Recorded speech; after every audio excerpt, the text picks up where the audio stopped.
Yes, well, I also tweaked some planet data to actually get the values from the real solar system. I couldn't find the gravity parameter of Moon, by the way, for whatever reason. Oh well, it should be fairly accurate still, since those were... real solar system is based on real life, where I got those values from. Anyway, I figured out that this must be in kilometers, because with the geostationary orbit, this will have a 23.93 hour orbit I will have. So I think it's only reasonable to assume that it's in kilometers. It only makes sense. So 2639 is what I'll have to put there. 2369, I think. 2639. Nope, don't.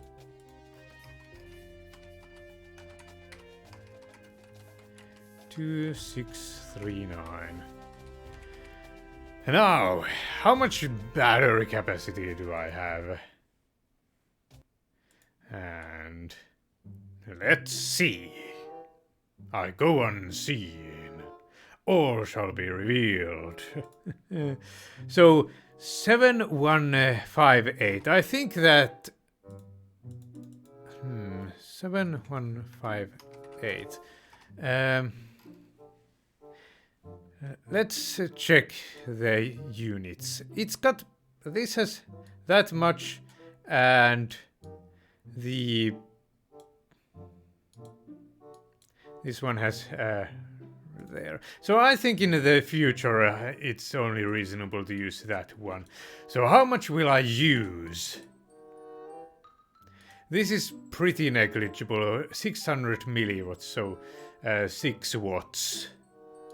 But how much does the guidance unit use? 300 watts, so 301 watts. 301. It might be energy per second. Minimum energy usage per second. No, maximum energy usage per second.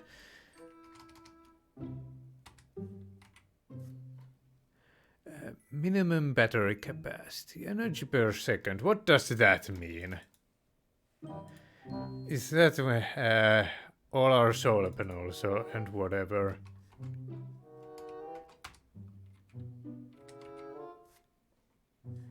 Minimum. That doesn't seem right. Minimum, I think.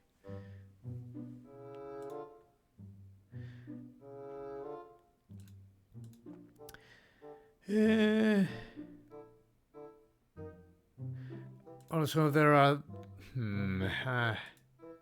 nah, we won't mess around with any of that. Energy per second. That seems to do something to my minimum battery capacity.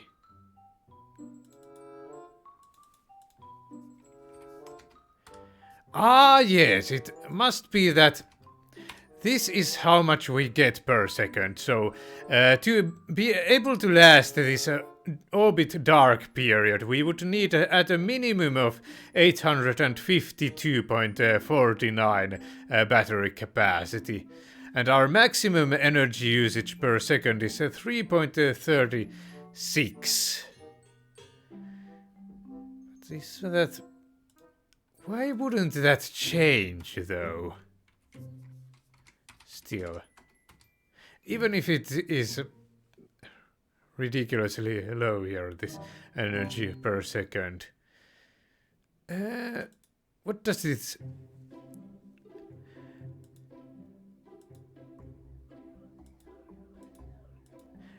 To me it looks like it's dividing an empty cell by something.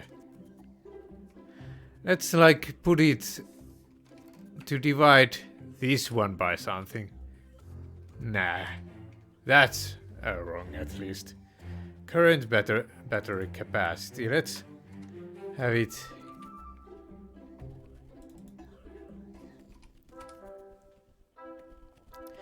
Why would that affect the maximum energy usage per second?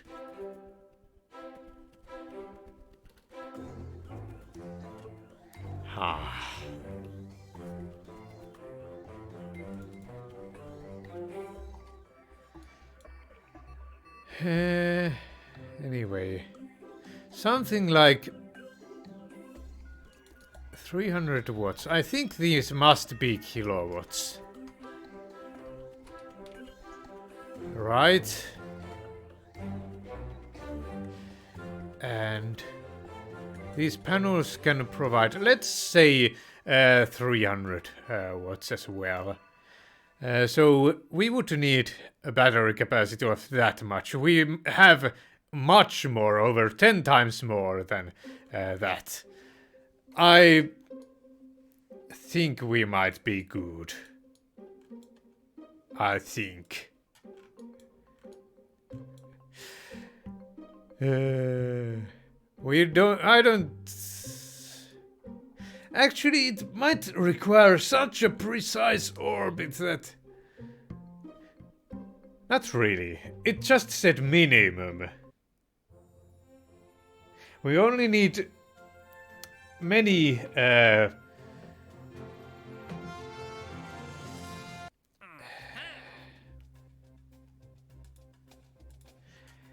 Let's read this through again. Actually... Build a communication network with 4 comsats that has continuous connectivity to mission control. Also, make sure to accept...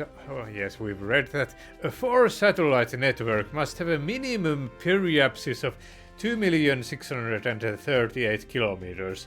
Note that this is the bare minimum numbers to have a visibility. It is recommended to use higher orbits to give a larger margin of error.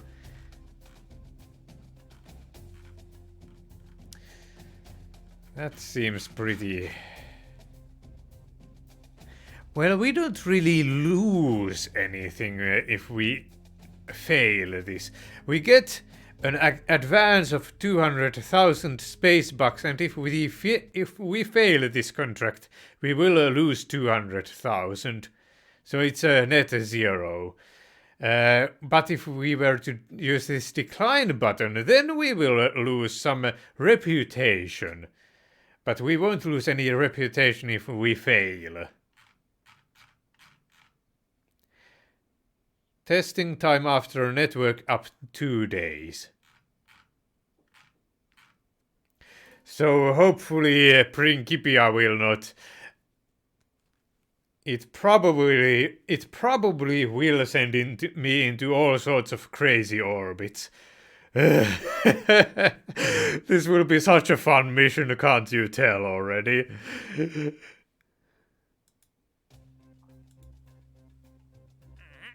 Maybe we should do this first. Range of the moon. Target the moon. Situation orbit. Destination Earth. We won't lose anything if we fail this. Maybe we'll do a test flight with this pointer dish at the moon thing. Do these need to be new vessels? Vessel, new. Do they have to be named ComSat 1, 2, 3, and 4? That would be something. Hopefully it isn't that... It can't possibly expect me to have named vessels. Can it? Now I'm... Vessel, not ComSat 1, TBD.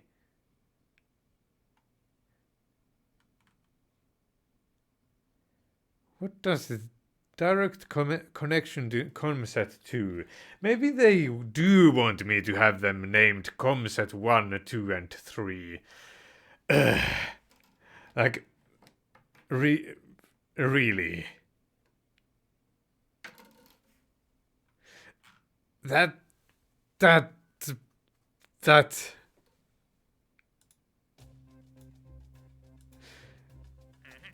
mission really scares me.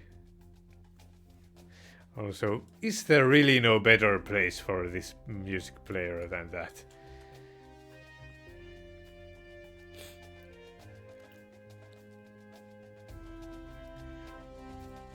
$2,638,000. How will we ever get into such an orbit?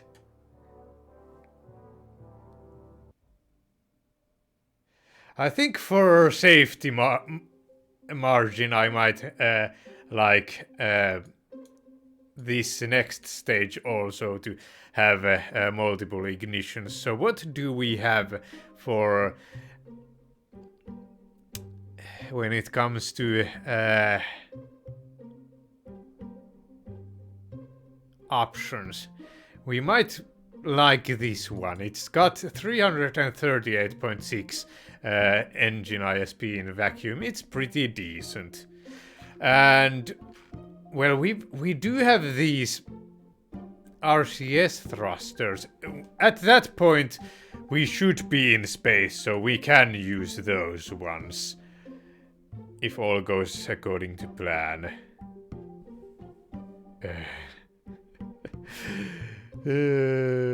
That's pretty big thrust, though. It might be too big.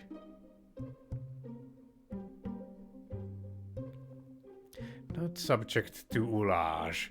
We might want this one, which has infinite ignitions, actually, and better vacuum ISP for our top stage, to be quite honest. Now then, I think I've messed this up. I can't...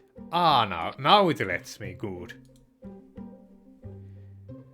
No, I don't want to remove all tanks, but I think I will have to. So, how many units would this be? Like that many? I want some HTB, that's a must. Like, let's go with 25, because this will be servicing the next stage as well. And then the rest will be this thing.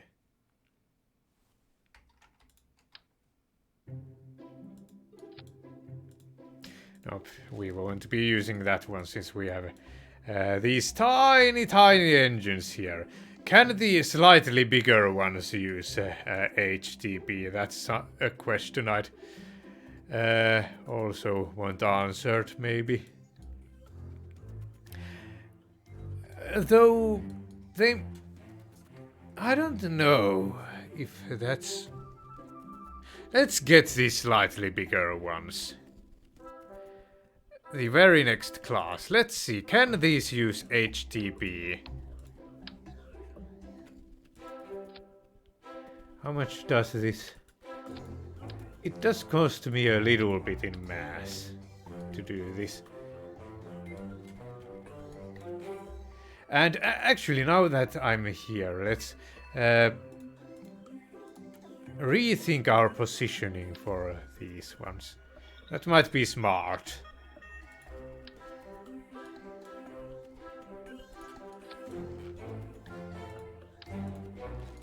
Can these use HTTP? RCS enabled. Why do you want it to be disabled by default? And that's our maximum like thing. Why doesn't... here we go. Hello viewer, it's Spuffnum from the future! Well, from the videos making standpoint anyway. I had some dropouts in Audacity for whatever reason. I've never had those before. Anyway, I'm setting up my RCS thrusters, wondering why there's that tilt there.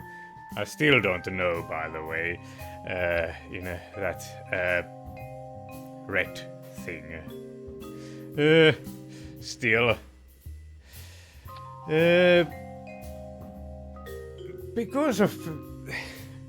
Well, it might just be that KSP uses so much of my computer's resources that even recording it with all these mods on might be a bit of a futile task. So maybe I'll actually record on my laptop my voice at least. Yeah. So let's see here. I'm probably tweaking all my solar panels, and well, not at this moment. I'm still trying to put the RCS thrusters level in the vertical direction, I suppose. Anyway, I really dislike post-production, doing any video editing, but I try. Of course, there has to be some, because at least in the beginning of the videos, I always press those record buttons, and Audacity pops up. So that's how I know where to make the cut. I have to synchronize the tracks of the video and audio. I record them separately. The video with and my computer's audio with simple screen recorder, and my own voice with Audacity. That's what I've been doing thus far. Anyway, I've maybe been adding a new stage, even I wasn't paying attention.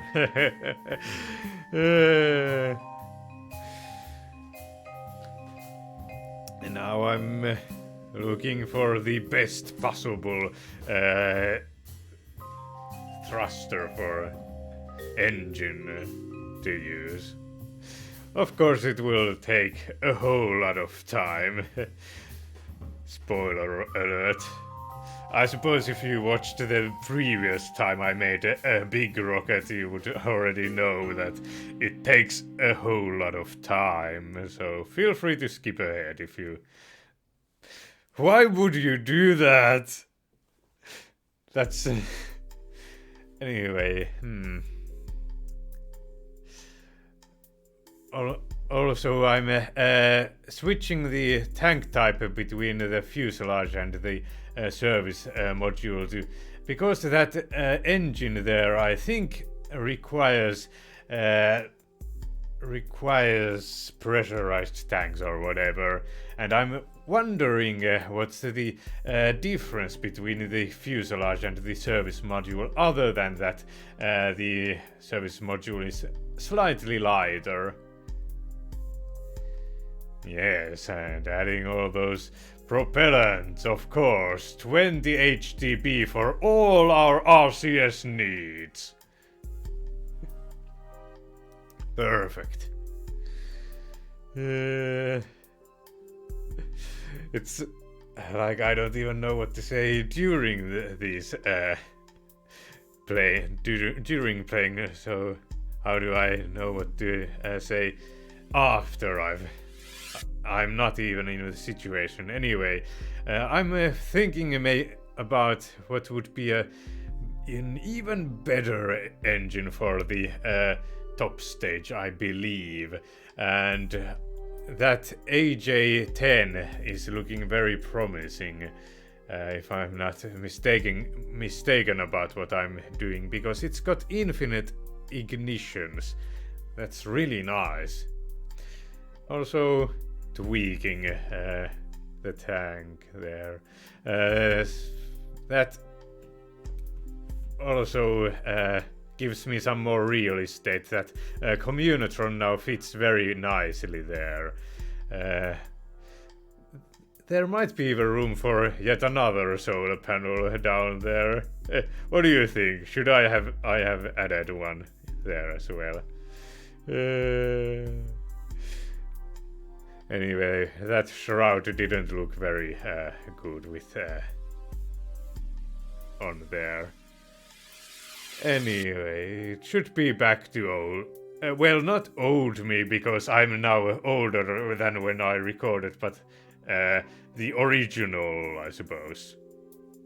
338, like.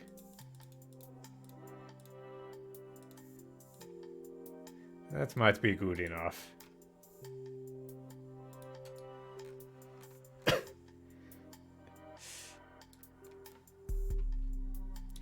Ah, yes, maybe we should put some kind of a where is that? Where is the arrow? It's probably under structural, maybe? Where is it? It's not under coupling. Payload, here we go. We might want to add some kind of a shroud to all of this. We'll just actually even tweak these even slightly more.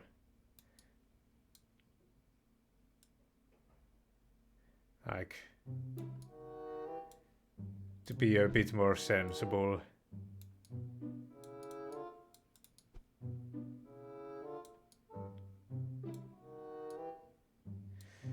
Okay, shall we add a shroud?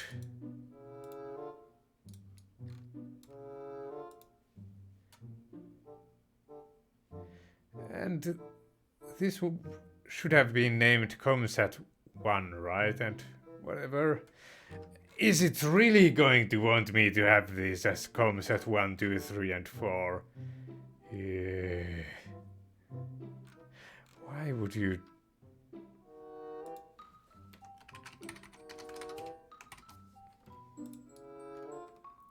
This was the name, right?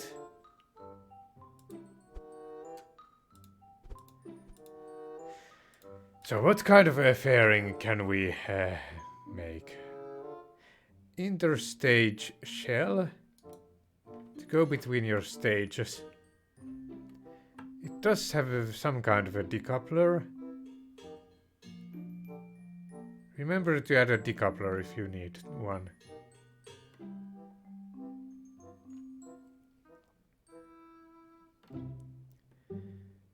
Interstage fairing adapter. Interstage with decoupler. Like, what do all this mean? Payload fairing base procedural.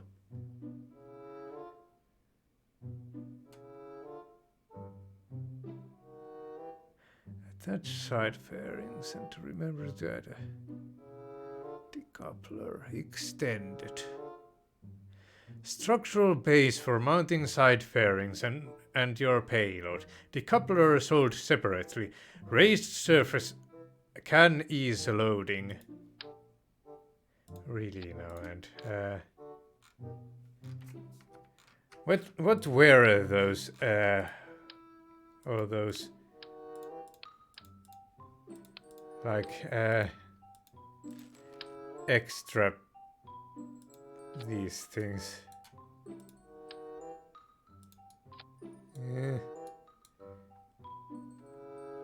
Cone egg side fairing.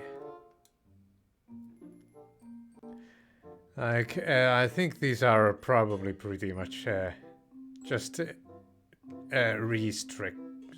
Well, whatever.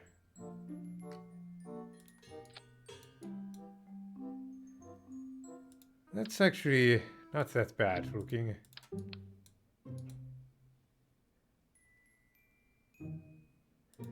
It does have a 0.50 something mass. How about this one? 0.30 something. We don't want it to be that big. Nope.